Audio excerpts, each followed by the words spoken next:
मी रेणुका, आत्ताच्या क्षणाची सगळ्यात महत्त्वाची बातमी येते नाशिकमधून। आत्ताच्या सणाची सगळ्यात महत्त्वाची बातमी अशासाठी कारण इथल्या रुग्णालयामध्ये ऑक्सिजनची गळती झाली आहे। झाकीर हुसेन रुग्णालयातली ही भीषण बातमी आपण बघतोय। शेकडो लिटर अमूल्य ऑक्सिजन इथे वाया गेला। या रुग्णालयात ऑक्सिजनवर 171 रुग्णांवर सध्या उपचार सुरू आहेत आणि व्हेंटिलेटरवर आणि अत्यवस्थ रुग्णांची संख्या आहे 67 आणि यातले काही रुग्ण दगावल्याची प्राथमिक माहिती सध्या समोर येते।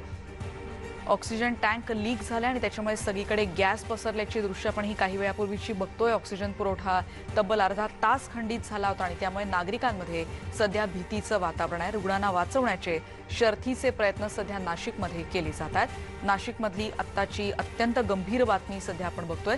67 रुग्ण सध्या इथे व्हेंटिलेटरवर आहेत आणि नाशिकमध्ये अक्षरशः देशाला हादरवून टाकणारी घटना घडली आहे असं म्हटलं तर वावगं ठरणार नाही, कारण इतकी भीषण बातमी नाशिकमधून येताना आपण बघतो आहोत।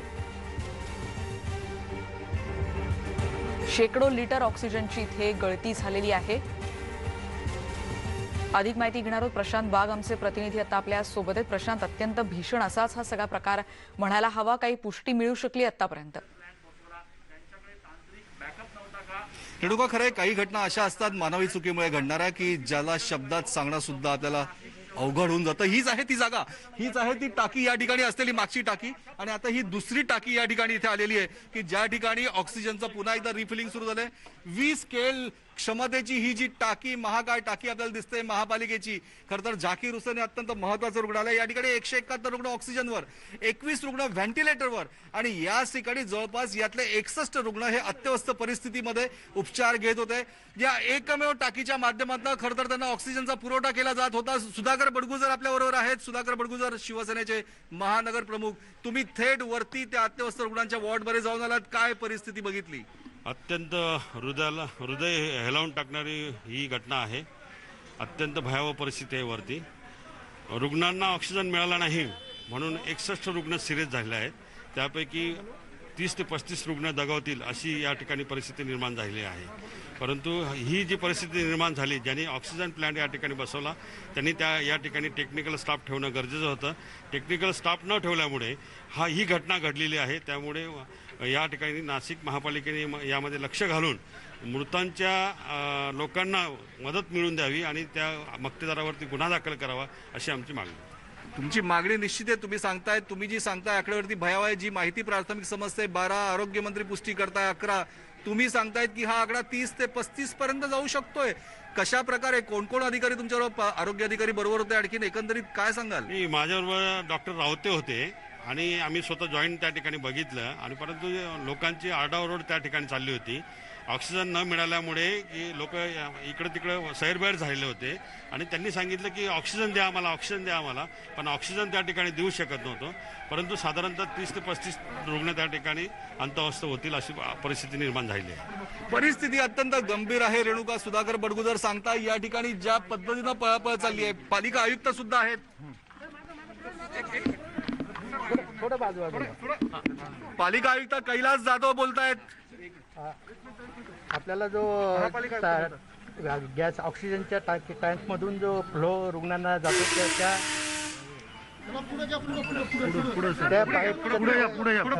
लिकेज झालं होतं।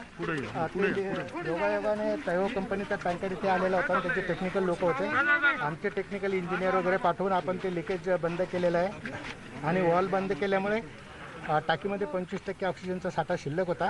ते जिथे लिकेज झालं होतं तिथे वेल्डिंग करून आता सर्व रुग्णांना पुरवठा सुरू केलेला आहे। तुम्ही ऑक्सिजन पुरवठा सुरळीत केला असा दावा करता, पण किती लोक दगावल्याची माहिती येते? दगावल्याची 10 लोक 10-11 लोक दगावल्याची माहिती आता मला देण्यात आलेली आहे। त्याचा पूर्ण आम्ही आज जाऊन आढावा घेणार होतो, परंतु आपण सर्व लोक मध्ये येत आहेत, त्याच्यामुळे मी परत आज जाण्याच्या ऐवजी इकडे येऊन इथली परिस्थिती बघितली। याच ठिकाणी 21 रुग्ण व्हेंटिलेटरवर होते, 171 रुग्ण ऑक्सिजनवर। मृतांचा आकडा कितपत वाढू शकतोय? 150 लोक ऑक्सिजन आणि व्हेंटिलेटरवर होते। मृताचा आकडा जो आहे त्या मधल्या पिरियडमध्ये व्हेंटिलेटरच्या याला जे आहे ते प्रेशर कमी झालेलं चालत नाही। ऑक्सिजनच्या रुग्णाला प्रेशर कमी झालं तरी चालते। व्हेंटिलेटरच्या रुग्णांना ते त्याचा धोका असतो की प्रेशर कमी झालं तर ते दगावण्याची शक्यता असते, कारण ते शेवटच्या स्टेजला असतात। खासदार हेमंत गोडसे यांनी सांगितलं की हा माणसाच्या निष्काळजीपणामुळे झालाय। सुधाकर बडगुजर यांनी सदोष मनुष्यवधाचा गुन्हा दाखल करावा अशी मागणी केली आहे। याच्यात सर्व प्रकरणाची चौकशी केली जाईल, उच्चस्तरीय चौकशी करून जर कोणी दोषी असला मनुष्याचा दोष असला तर त्यांच्यावर कायदेशीर कारवाई केली जाईल. रुग्णांना सर आपण कुठे हलवणार आहात का किंवा आता काही process- हलवायची आता आवश्यकता नाही, कारण प्रोसेस सुरू झालेला आहे. पण या ठिकाणी मदतीचा हात पुढे करण्यासाठी इतर ठिकाणचे डॉक्टर कर्मचारी पोहोचलेत का? काय व्यवस्था केली पॅरलल? डॉक्टर कर्मचारी आपल्याकडे सफिशियंट आहे. आता आपण गेल्या जवळपास महिन्याभरामध्ये MBBS doctor, BAMS doctor, even फिजिशियनसुद्धा दोन्ही हॉस्पिटल भरलेले. मी सकाळी सुद्धा बिटको हॉस्पिटलमध्ये 9 वाजेपासून तिथल्या आतमध्ये रुग्ण आहे 700 आणि 1400 नातेवाईक ते आतमध्ये घुसून बेडवर वगैरे बसून बाहेरचं जेवण घेऊन येत होते. तिथली सुव्यवस्था लावून मी इकडे आलो आणि आमच्या ऑफिसची मिटिंग घेत असतानाच मला हा मेसेज आला. मी लगेच अमोल जाधवशी बोललो, त्यांच्याकडून ड्युरा सिलेंडर मागवले. आपल्या नक्कीच आपण मागवलेले ड्युरा सिलेंडर या ठिकाणी पोहोचले, पण ऑक्सिजनच्या पुरवठा करणारी यंत्रणा ही एकच असल्याची माहिती येत आहे. पॅरलल दुसरी यंत्रणा ड्युरा सिलेंडरच्या माध्यमातून ऑक्सिजन सप्लायसाठी तुम्ही सुरू केली का? आता आवश्यकता नाही आहे. आता आपण हे सुरू केलं. त्याच्या आधी जे आपल्याकडे उपलब्ध जम्बो सिलेंडर होते त्या सिलेंडरवरून ज्यांना प्रेशरची गरज होती त्यांना आपण दिलेलं आहे. प्रचंड मोठ्या संख्येनं नातेवाईक या ठिकाणी गोळा झाले. कसा दिलासा द्याल त्यांना आयुक्त म्हणून? हे बघा, ही तांत्रिक आणि टेक्निकल दुर्घटना आहे, दुर्दैवी घटना आहे. परंतु तिला आपण सर्वांनी धीराने तोंड देणं गरजेचं आहे. सर्व यंत्रणा याच्यात कामाला लावून आपण जास्तीत जास्त जे रुग्ण आता सध्या व्हेंटिलेटरवर ऑक्सिजनवर आहे त्यांना वाचवण्याचा आपल्याला प्रयत्न करायचा आहे आणि तो आपण शक्तीने करूया.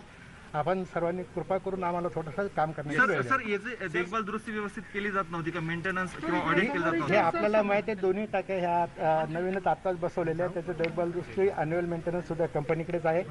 त्यांच्याकडून काही हलगर्जीपणा झाला असेल तर त्यांच्यावर सुद्धा गुन्हा दाखल केल्याची कारवाई केली जाईल. ह्याची उच्चस्तरीय चौकशी झाल्यानंतर, कारण ही तांत्रिक बाब आहे, त्यामुळे मी आज सांगू शकत नाही की नेमकं कशामुळे झालंय.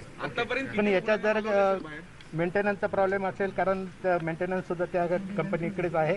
ॲग्रीमेंटनुसार त्यांचा सप्लाय सुद्धा त्या कंपनीकडेच आहे. कालच मी आपला जो सप्लाय आहे तो पश्चिम महाराष्ट्राकडे वळवला होता, तेव्हा या कंपनीला सांगितलं की तुमचं आमच्याबरोबर ॲग्रीमेंट आहे, जर तुम्ही ऑक्सिजन पुरवला नाही तर तुमच्यावर गुन्हा दाखल केला जाईल. त्याच्यामुळे त्यांनी टँकर पाठवला आणि योगायोगाने टँकरबरोबर तांत्रिक लोक असल्यामुळे आपण हे तातडीने याच्यावर काबू आणू शकतो. साहेब किती रुग्ण होते, किती ऑक्सिजनवर होते, किती व्हेंटिलेटर, याचा काही आकडा आहे आणि किती 150 रुग्ण आपल्या जवळपास इथे आहेत. 150 रुग्णापैकी 23 रुग्ण व्हेंटिलेटरवर आणि बाकीचे रुग्ण ऑक्सिजनवर, वेगवेगळ्या लेवलच्या ऑक्सिजनवर आहेत. पण यातली काय परिस्थिती आहे सध्या त्यांची? कोणते किती ते आता मी जाऊन स्वतः परिस्थितीची माहिती घेतो. आपण बघतोय की पालिका आयुक्त कैलास जाधव यांनी दिलेली माहिती ही सगळ्यात विदारक करणारी आहे, मन सुन्न करणारी आहे, थक्क करणारी आहे. कशा प्रकारे रुग्णांचा प्राण एका मानवी चुकीमुळे गेला, तांत्रिक दोषामुळे ही घटना घडल्याचा खुलासा ही पालिका आयुक्त कैलास जाधव यांनी जबाबदारीने केलाय. त्याचबरोबर पालिकेच्या इतर रुग्णालयातले, जिल्हा समांतर रुग्णालयातले इतर डॉक्टर, मदतीचे हात या ठिकाणी पोहोचले.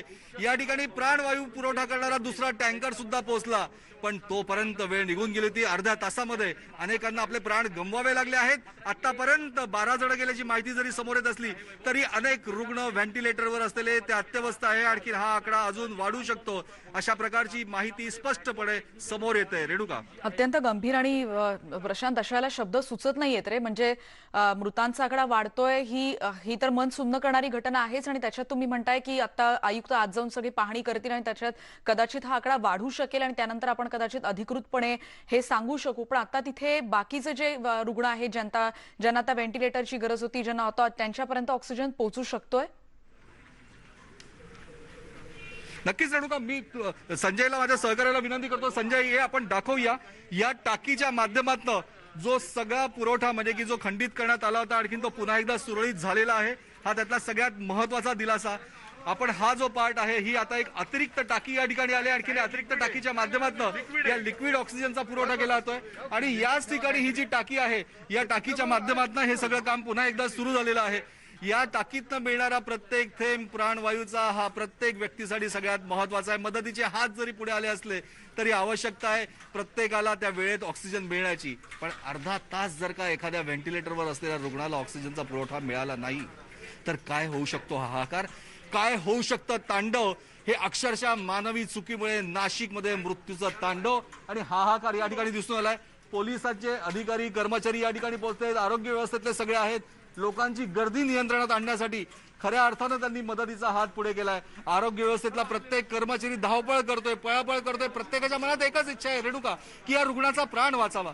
पण बेजबाबदारपणे आणि निष्काळजीपणे जर का रुग्णांचे प्राण कंठाशी येत असेल आणि अत्यंत महत्वाच्या क्षणी असलेला अमूल्य आपण ज्याला म्हणतो तो ऑक्सिजन या टाकीतनं जर का तो लीक होत असेल, या जागेमध्ये मी जिथे आता आहे या ठिकाणी माणूस माणसाला दिसायला तयार नव्हता. इतक्या मोठ्या प्रमाणात 20 केल क्षमतेची ही खरं तर ऑक्सिजनची टाकी. आता या टाकीमध्ये साठा शिल्लक आहे फक्त 25%. म्हणजे जवळपास 15 केल ऑक्सिजन ज्याचा एक थेंब अमूल्य आहे तो या ठिकाणी वाहून गेला, या ठिकाणी पसरला. खरं तर परिस्थिती अशी होती की वेळ पडली तर ब्लास्ट सुद्धा झाला असता, आणखीन ब्लास्ट झाला असता तर काय झालं असतं याची कल्पना सुद्धा कोणी करू शकत नाही. काही गोष्टी, काही घटना या शब्दांच्या पलीकडे असतात, हेच खरं. अनेक लोक धावपळ करताय, पोलीस असो, कर्मचारी असो, आरोग्य व्यवस्थेतले असो, रुग्णांचा प्राण वाचावा याकरता धावपळ करताय. या टाकीच्या माध्यमातून जो ऑक्सिजनचा पुरवठा केला तो हीच आहे ती पाईपलाईन. या पाईपलाईनच्या माध्यमातून हे ऑक्सिजन जे आहे, लिक्विड ऑक्सिजन त्या पाईपमध्ये येतं. त्या मीटरच्या माध्यमातून त्या गॅसची लेवल किंवा गॅसचं प्रेशर कंडक्ट केलं जातं. ही सगळ्यात दिलासा देणारी गोष्ट. संजय, आपण दाखवूया की आता जो लिक्विड ऑक्सिजनचा पुरवठा सुरळीत झालेला आहे. आता हे मीटर स्पष्टपणे दाखवत आहे की तो नियंत्रणात आला आहे. आणि या माध्यमातून, या पाईपलाईनच्या माध्यमातून हा गॅसचा पुरवठा सुरू झालेला, हा इंटरनल आणि हे एक्सटर्नल मीटर की ज्या माध्यमातून ऑक्सिजनचा पुरवठा सुरळीत झाल्याचे स्पष्ट इंडिकेशन आपल्याला जरी दिसत असले, या इथे आपण दाखवूया एक ड्युरा सिलेंडर सुद्धा या ठिकाणी पोहोचलंय. हे भुजबळांच्या प्रयत्नात सुरू झालेल्या कोविड सेंटरमधून त्यांनी तातडीने या ठिकाणी पाठवलं आणि त्याला लागलेल्या एका नळीतनं तो सप्लिमेंटरी ऑक्सिजनचा पुरवठा सुद्धा या ठिकाणी सुरू करण्यात आल्याचं चित्र आपल्याला दिसून येत आहे. की रुग्णांचे प्राण वाचवण्यासाठी ज्याला ज्याला शक्य आहे त्या त्या पद्धतीनं तो येत गेला, मदतीचा हात पुढे करत गेला. पण तोपर्यंत वेळ निघून गेली होती. आपण म्हणतो ना की प्रयत्न किती असेल तरी काळ मात्र कोणाच्या हातात नव्हता. निष्काळजीपणामुळे या ठिकाणी खूप मोठा कोलाहल आपल्याला दिसून येतोय. रुग्णांचे नातेवाईक जे आहे ते अत्यंत दुःखी आहे, आक्रमक झाल्याचं चित्र आपल्याला दिसून येत आहे. महापालिकेच्या या परिसरामध्ये पोलीस कर्मचारी पळतायत, आरोग्य कर्मचारी सगळे पळतायत आणि ज्या पद्धतीनं रुग्णांचे नातेवाईक सुद्धा अग्रेसिव्ह झाले. व्हेंटिलेटरवर गेलेल्या रुग्णांचे मृतदेह बाहेर यायला सुरुवात झालेली आहे. जशी जशी माहिती समोर येते, जशी जशी बातमी समोर येते, शब्दामध्ये सांगू शकत नाही अशा प्रतिक्रिया आहे रुग्णांच्या नातेवाईकांच्या. अत्यंत हताश झालेत, निराश झालेत. काही गोष्टी या शब्दात नाही सांगतायत, एवढंच खरं. प्रचंड मोठा कोलाहल पालिकेच्या या जाकीर हुसेन रुग्णालयात. एका मानवी चुकीमुळे कशा प्रकारे रुग्णांचे आयुष्य पाहण्याला लागतात आणि लोक मृत्युमुखी पडतात, हे मृत्यूचं तांडव कोणत्या शब्दात सांगता नाही येऊ शकत. आज आयुक्त कबूल करताय की निष्काळजीपणा आहे, ही त्या कंपनीची जबाबदारी होती. त्या कंपनीने पुरवठा व्यवस्थित करणं आवश्यक होतं. त्या कंपनीने खरं तर लिकेज वर कंट्रोल ठेवणं आवश्यक होतं. पण त्याच कंपनीच्या झालेल्या चुकींमुळे एका कर्मचाऱ्याच्या किंवा काही कर्मचाऱ्यांच्या अगदी खरंय चुकीमुळं प्रशांत. आणि जर तुम्ही का सगळी अशा दाहकता प्रकारे सांगताय प्रशांत. थेट जातोय विरोधी पक्षनेते देवेंद्र फडणवीस आता आपल्यासोबत फोन लाईन वरून आहेत. देवेंद्रजी, आपण ही सगळी परिस्थिती भीषण बघतोय आणि काही या सगळी दृश्य बघून अंगावर अक्षरशः काटा येतोय, डोळ्यात पाणी येत आहे. या सगळ्याबद्दल तुमची पहिली प्रतिक्रिया?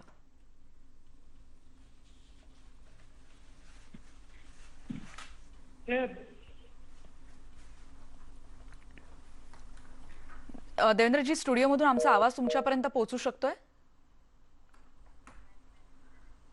आपण बघतोय 67 रुग्ण आता व्हेंटिलेटरवर आहेत आणि या अक्षम्य चुकीला जबाबदार कोण असाच प्रश्न आता उपस्थित होतोय. दोषी कर्मचाऱ्यांना बेड्या ठोका असं सातत्यानं म्हटलं जात आहे, पण ज्यांचे प्राण कंठाशी आलेत त्यांना ऑक्सिजन पुरवठा होतोय का? आणि त्याचबरोबर या अक्षम्य चुकीमुळे किती रुग्णांचा जीव गेला याचा अधिकृत आकडा आपल्यापर्यंत अजून पुष्टी नाही, पण परिस्थिती गंभीर आहे आणि आतली दृश्य अत्यंत विचलित करणारी अशीच आहेत. त्यामुळे काही दृश्य आम्ही तुम्हाला पडद्यावर दाखवू शकत नाही.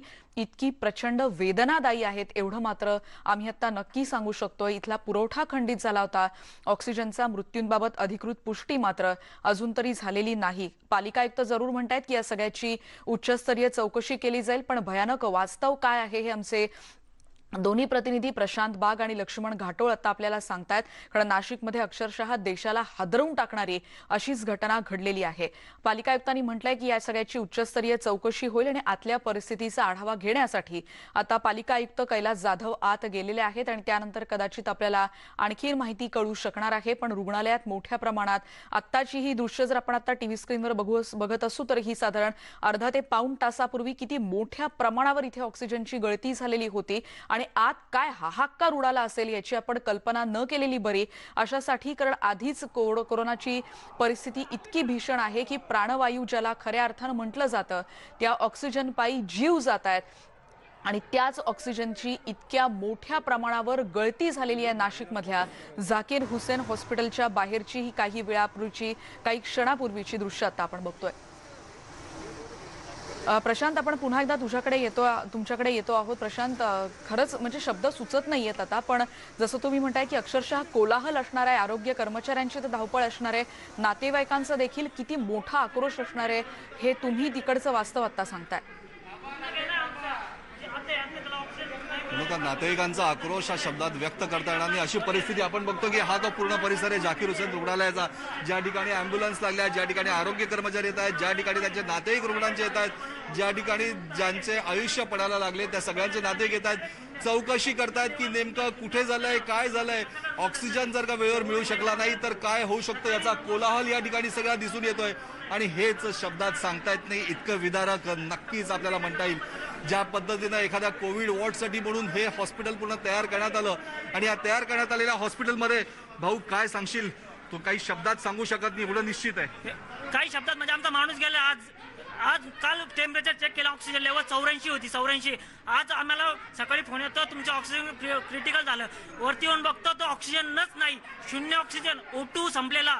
त्यानंतर 5-10 मिनिटात त्यांची लाईन लीक झाली, पुरा ऑक्सिजन ब्लॉक. म्हणजे त्यांच्याकडे व्हेंटिलेटर. मला काय म्हणायचं आहे की लाईन लीक होण्याच्या आधीच ऑक्सिजन संपला होता. O2 नव्हते त्यांच्याकडे, लाईन लिंक नंतर आली, आधी O2 नव्हता. O2 यांच्या पुऱ्या हॉस्पिटलमध्ये O2 नव्हता. मी पुरं हॉस्पिटल चेक केलं, मला O2 पुढंच भेटला नाही. खाली डॉक्टरने सोबत असाच राहा रेणुका. जी माहिती रुग्णाच्या नातेवाईकांकडून मिळते ती धक्कादायक आहे की जी माहिती आतापर्यंत समोर आली होती की ऑक्सिजनची टाकी रिफिल करताना गॅस लीक झाला, पण ती रिफिल करण्याची वेळ आली त्याचं कारण O2 पूर्ण शिल्लक होता. पूर्ण ऑक्सिजन जवळ मी खाली वरती डॉक्टरला विचारा, O2 नाही. खालचे वरचे डॉक्टर म्हणता तुम्ही खाली जाऊन विचारा. खाली डॉक्टरांना विचारलं, खालचे डॉक्टर म्हणतात तुम्ही वरच्या डॉक्टरांना विचारा. वरच्या डॉक्टरांना म्हणलं मी का माझ्याकडे खाली डॉक्टरांकडे O2 नाही, तर ते म्हणता O2 शिल्लक नाही, शून्य ऑक्सिजन होतं. सकाळपासून पुऱ्या हॉस्पिटलमध्ये शून्य ऑक्सिजन. ते कारण आता हे सांगतील आपल्याला, आपण थोडी कारण सांगणार आहे. काय कारण होतं, का O2 नव्हते इथं, काय जवळपास एवढे बेड आहे आपल्याकडं, 150 बेड आहे, 150 पेशंट आहे. 150 पेशंटला O2 कंपल्सरी ऑक्सिजन लागतो म्हणजे लागतो. कोविड पेशंटला ऑक्सिजन शिवाय कोविड पेशंट जगू शकत नाही. यांच्याकडे शून्य ऑक्सिजन असला पेशंट कसा जगल? जवळपास 50-60 वरून अधिक लोक दगावलेले आज. याची जबाबदारी कोण घेणार आहे? कोण घेणार आहे हा आक्रोश शब्दात नाही सांगू शकत. हे पूर्णपणे हे सगळे ते नातेवाईक आहेत जे या ठिकाणी गोळा झालेले आहेत आणि या प्रत्येकाचे काही लोकांचे शब्द. इथे नका गर्दी करू प्लीज, मी डॉक्टर स्वतः, इथे गर्दी नका करू. तुम्हाला जे करायचं ते बोला, पण इथे थोडी लोक तरी कमी करा. तुम्ही डॉक्टर आहात, तुम्ही धावपळ करताय, कोरोना योद्धा तुम्ही, सलाम आहेत तुम्हाला. काय सांगाल नेमकी खरी काय परिस्थिती आता? पण बघा आता O2 चालू झालेला, आम्ही पण अर्धा तासाआधी सगळं चालू केलेलं आहे. थोडा वेळ लागला, काहीतरी कधीतरी अचानक प्रॉब्लेम येऊ शकता. प्रत्येक प्रॉब्लेम सांगून नाही येत. अशा प्रॉब्लेम मध्ये आम्ही जेवढे डॉक्टर होतो सगळे इकडे आलेलो, सगळ्या पेशंटला आम्ही अटेंड करत होतो. प्रत्येक पेशंट आता त्यावेळेस जगू शकतो नाही, आमच्यावर नाही. आम्ही प्रत्येकाला ट्राय केलेलं, आम्ही वाचवलेले काही पेशंट, त्यांचा पेशंट नाही वाचवता आला. आमची ती चुकी आहे, पण नाही, पण आम्ही काहीच करू नाही शकत अशा कंडिशन मध्ये. सगळे आम्ही ट्राय करतो, आमच्याकडे ट्राय करण्याशिवाय आता काहीच प्रॉब्लेम नाही. आम्ही O2चे सिलेंडर्स मागवले, बिटकोवरनं मागवले, आले ते मोठे 2 जम्बो कनेक्ट केले. फक्त आता थोडं यांना लोकांना आम्ही शांत. डॉक्टर तुमच्या प्रयत्नांना सलाम आहे, त्याच्याबद्दल कोणीही दोष देत नाहीये, देणारही नाही. पण मानवी चुकीमुळे ऑक्सिजन रिफिल करताना ही घटना घडली. किती जणांना त्यावेळेस ऑक्सिजन पुरवठा सुरू होता आणि किती जणांना प्राण गमवावे लागले? 200 ते 250 पेशंट होते पूर्ण, सगळ्यांना चालू होता. अचानक बंद झाल्यामुळे हा प्रॉब्लेम सुरू झाला. अचानक जे सिरियस पेशंट होते ते जगू नाही शकले, कारण 1 मिनिट पण कुठल्या पेशंटला नाही भेटलं तर त्याचा श्वास थांबून जातो. अशी किती पेशंट सिरियस होते, जगू नाही शकले? सिरियस भरपूर आहेत. सगळे आमच्या हॉस्पिटलला सिरियसच पेशंट येतात. आता असे अनसिरियस असे कुठले पेशंट नसतात इथे. झाकीर हुसेनला सगळे सिरियसच पेशंट येतात. प्रत्येकाच्या जीवाला धोका होता, पण तरी आम्ही खूप मोठी कॅज्युअल्टी वाचवलेली. प्रयत्नांची पराकाष्ठा केली, सलाम आहे. 30 ते 35 जण दगावल्याची माहिती समोर येते. कितपत तथ्य नाही गेले, पण तरी आम्ही वाचवले. 15 ते 20 जण आता सांगू शकतो की गेले असतील, पण ते कन्फर्म नाही अजून. पण आम्ही खूप कमी पेशंटला जाऊ दिलेले. बाकी सगळ्यांना आम्ही आमच्या स्वतःच्या O2 इकडून तिकडून पाहून लावलेले. रेणुका डॉक्टर आहे झाकीर हुसेन रुग्णालयातले की ज्यांनी या प्रत्येक परिस्थितीमध्ये तातडीनं काम केलं, धावपळ केली. आणखीन कोणत्याही परिस्थितीमध्ये या ठिकाणी पोलीसही पोहोचले आहेत. साजन सोनवणे आहेत वरिष्ठ पोलीस निरीक्षक. थोडे इकडे याल खाली. इथे मदतीचा हात देण्यासाठी सगळेच जण पोहोचलेले आहेत. डॉक्टर प्रयत्न करताय, प्रवास करताय, डॉक्टर म्हणतात की 15 ते 20 जण आतापर्यंत दगावले गेलेले आहेत. काय नोंद तुमच्याकडे येते? नाही, आतापर्यंत नोंद नाही, पण प्राथमिक माहिती अशी आहे की 11 जण दगावल्याची माहिती आहे. कशा प्रकारच्या या परिस्थितीवर नियंत्रण करताय? नातेवाईकांच्या कसा दिलासा देताय? नातेवाईकांना आता समजावण्याचा प्रयत्न आहे आणि पेशंटला जी वैद्यकीय ट्रीटमेंट जी अत्यावश्यक आहे ती आता रेग्युलराईज करतात. रेग्युलराईज करण्यासाठी प्रयत्न आहे. पोलीस असो, आरोग्य व्यवस्थेतला कोणताही कर्मचारी असो, मदतीचा हात देण्याचा त्यांचा एक प्रयत्न आहे. अनेक नातेवाईक आहेत. खरं तुमच्याशी आता बोलावं अशी परिस्थिती नाहीये. काय सांगाल? ची आई माझे सासूबाई सकाळी एकदम व्यवस्थित मी नाश्ता ऑक्सिजन नाही भेटलं, व्हेंटिलेटरवर होती. ऑक्सिजन ती चांगली होती, जेवण करत होती. ऑक्सिजन मुळे अर्धा घंटा तडपली, ते तडकू मेली. याला मारून टाका, हे डॉक्टर याला नर्सला मारून टाका, मारून टाका. पालकमंत्री मारा त्याला, काही कामाचे नाही आहेत, मारून टाका त्याला. कालपासून ऑक्सिजन संपला, कालपासून लीक झालं तर बंद करून दिलं त्यांनी. लीक झालं ना तर बंद करून दिलं त्यांनी तिकडनं, घरी पाठवून दिला. बंद करून दिलं. अख्खे पेशंट मरून गेले तिथं. एक पेशंट नाही वाचलं तिथं, अख्खे पेशंट घरी मरले. पाठवलं त्याने, घरी जा म्हणे. पेशंटचे नातेवाईक बेवाच झालेले पडेल तिथं वरती, बेवस पडेल तिथं. सगळे मेले, सगळे चांगले बिमार सगळे मेले. रेणुका, हा आक्रोश शब्दामध्ये नाही सांगतायत. हे मृत्यूचा अघोरी तांडव नाशिकच्या या महापालिकेच्या झाकीर हुसेन रुग्णालयात घडलं. एक मानवी चूक कशा प्रकारे अनेक कुटुंबाचं आयुष्य उद्ध्वस्त करते, अशा प्रकारची एक दुर्दैवी शोकांतिका नाशिकच्या कोरोना योद्धा लढाईतलं अत्यंत काळं पान, काळा दिवस म्हणता येईल अशी आहे आजची ही वेळ. याच ठिकाणी नाशिकचं नाव देशातील प्रादुर्भाव झपाट्यानं सगळ्यात प्रथम क्रमांकाचं नाव आलंय. हे खेदजनक म्हटलं होतं. आणि त्याचबरोबर अशा प्रकारची दुर्दैवी घटना आपल्या देशात घडणारा सुद्धा पहिलं शहर म्हणूनही नाशिकचंच नाव पुन्हा एकदा खेदानं येत आहे. रुग्णांचे अश्रू, त्यांच्या नातेवाईकांचे अश्रू थांबायला तयार नाहीये. आक्रोश कमी व्हायला तयार प्रशांत, नाहीये. तुम्ही म्हणताय तसं मदतीचा की हात आम्ही थोडे लांब तरी आहोत, तुम्हाला ते दाहक वास्तव आता तुम्ही सगळं बघता आहात. ती भीषणता आमच्यापर्यंत म्हणजे ती पोचतीये. आणखीन एक महत्वाचं म्हणजे प्रशांत, या सगळ्याची चौकशी होईल, उच्चस्तरीय चौकशी होईल, दोषींवर कारवाई होईल, हे सगळे शब्द आता फिके वाटतात. महत्वाचा मुद्दा असा आहे की आता आणखीन एखाद्या रुग्णांनी म्हटलं होतं की सकाळपासून तिथे ऑक्सिजनच नव्हता. म्हणजे साधारण किती वेळापासून हा पुरवठा खंडित झाला होता अशी काही माहिती त्यांच्याकडून कळते. आणि दुसरा एक महत्वाचा प्रश्न, जे बाकीचे पेशंट्स आहेत, आता बाकीचे असं म्हणावं लागतंय प्रशांत खेदानं, त्यांच्यापर्यंत ऑक्सिजन पुरवठा होतोय, ते जगण्याची काही आशा आता तरी उरली आहे?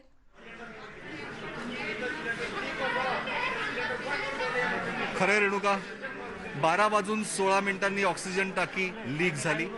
त्याच्या आधीच ऑक्सिजन नव्हता, O2 संपला होता, अशा प्रकारचा दावा काही रुग्णाच्या नातेवाईकांनी केला. आणि तोच खरा धक्कादायक मानला जातोय.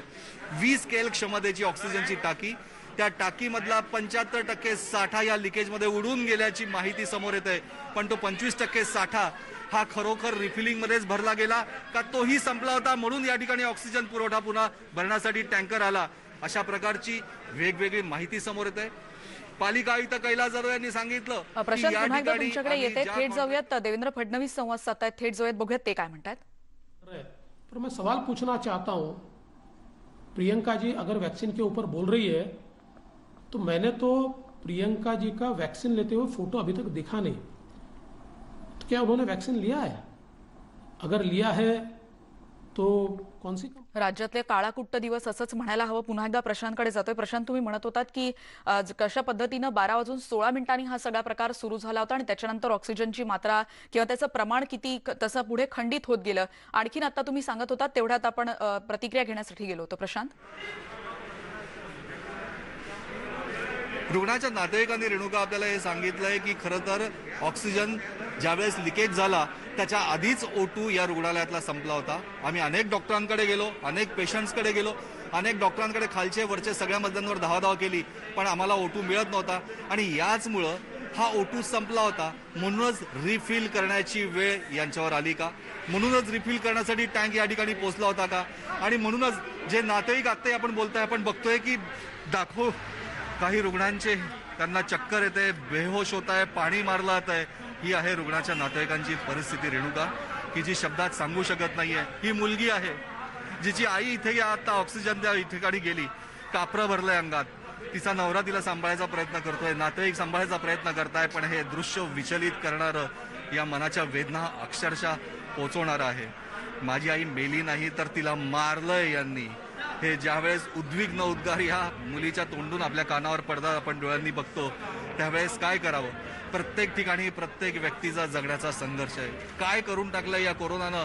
हताश आणि निराश झालेल्या लोकांच्या तोंडून निघणारे हे उद्गार, हे खरोखर काळजाला छेद करणारे नक्कीच आहे. अगदी ही खरंय परिस्थिती आहे, ही परिस्थिती दाखवण्याचा प्रयत्न करणं ही सुद्धा एक वेगळ्या परिस्थितीला आम्हाला सामना करावा लागतो. अगदी प्रशांत, खूप कठीण आहेत ही दृश्य. म्हणजे आपण त्यांचा आक्रोश समजू शकतो आहोत आणि त्यांचं असं म्हणणं आहे की आता माझी आई जेवत होती आणि ऑक्सिजन मिळाला नाही म्हणून ती गेली, अशी प्रतिक्रिया आता त्या महिलेनं दिली आहे. एका ब्रेक नंतर पुन्हा भेटूयात. ब्रेकनंतर आपल्या सगळ्यांचं पुन्हा एकदा स्वागत. राज्यामधले निर्बंध आता आणखी कठोर करण्यात येणार असल्याची माहिती आरोग्यमंत्री राजेश टोपे यांनी दिलेली आहे. माननीय प्रधानमंत्र्यांनी शेवटचा पर्याय जरी सांगितला म्हटलं असेल तरी सुद्धा मला असं वाटतं महाराष्ट्रामध्ये साधारण लॉकडाऊनच्या बाबतीतली जी परिस्थिती आहे की ज्यामध्ये संपूर्ण उपलब्ध बेड्स, उपलब्ध ऑक्सिजन, उपलब्ध मेडिसिन्स, उपलब्ध डॉक्टर्स या सगळ्याचा विचार केला तर साधारण 80-90% त्याची जर का वापर होत असेल तर वाढत असलेली संख्या लक्षात घेता आपण ब्रेक द चेन करून ही साखळी तोडणं ही एक थंब रूल म्हणून जगामध्ये ह्याचा वापर केला जातो आणि म्हणून संपूर्ण मंत्रिमंडळाने हाच आग्रह भूमिका या ठिकाणी धरली की बाबा कुठल्याही परिस्थितीत आपल्याला लॉकडाऊन करून आपल्याला निश्चित प्रकारे ही साखळी तोडावी लागेल आणि त्या अनुषंगाने लॉकडाऊन हा जरी शब्द नसला तरी ब्रेक द चेन यासाठी अधिक कडक निर्बंध केले जाणार, ज्यामध्ये आता सध्या एक मास ट्रान्सपोर्टेशन जर का सोडलं तर बाकीचं निश्चित प्रकारे ज्या ज्या काही गोष्टी काही खुल्या असतील त्या बंद करण्याचा विषय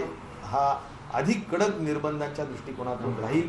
मग ज्याच्यामध्ये तुमचे एसेन्शियल ज्या काही सेवा आहेत, अत्यावश्यक सेवा आहेत त्या आणि मास ट्रान्सपोर्टेशन ह्या दोन गोष्टी वगळल्या तर बाकी मला वाटतं लॉकडाऊनच्या अनुषंगाने किंवा निर्बंधांच्या अनुषंगाने निश्चितच बंद करणंच गरजेचं राहील. एका ब्रेकची वेळ झालेली आहे. बघत रहा न्यूज 18 लोकमत. ब्रेकनंतर आपल्या सगळ्यांचं पुन्हा एकदा स्वागत. राज्यामध्ये बस आणि रेल्वे सेवा बंद राहणार नाहीत, तसंच पूर्ण जिल्हा बंदी असणार नाही असंही आरोग्यमंत्री राजेश टोपे यांनी सांगितलेलं आहे. बस येते, त्याच्यामध्ये रेल्वे येते, या बंद राहणार नाही. त्याचबरोबर जे काही जिल्हाबंदीचा विषय असतो तो सुद्धा अधिक कडक केला जाईल. एकदम जिल्हाबंदी 100% बंदीच केली जाईल अशातला भाग नाही, परंतु प्रत्येक माणसाला जाताना हे विचारलंच जाईल की या जिल्ह्यातून त्या जिल्ह्यात चाललाय, काय कारण आहे रे बाबा, हे विचारलंच जाईल. सहजासहजी उगीच फिरायला जायचं असेल तर ते रोखलं जाईल आणि ते कुठल्याही परिस्थितीत त्या संदर्भाने सगळ्या गोष्टी ह्या थांबवल्या जातील. वेळ झाली आणखीन एका ब्रेकची. बघत रहा न्यूज 18 लोकमत.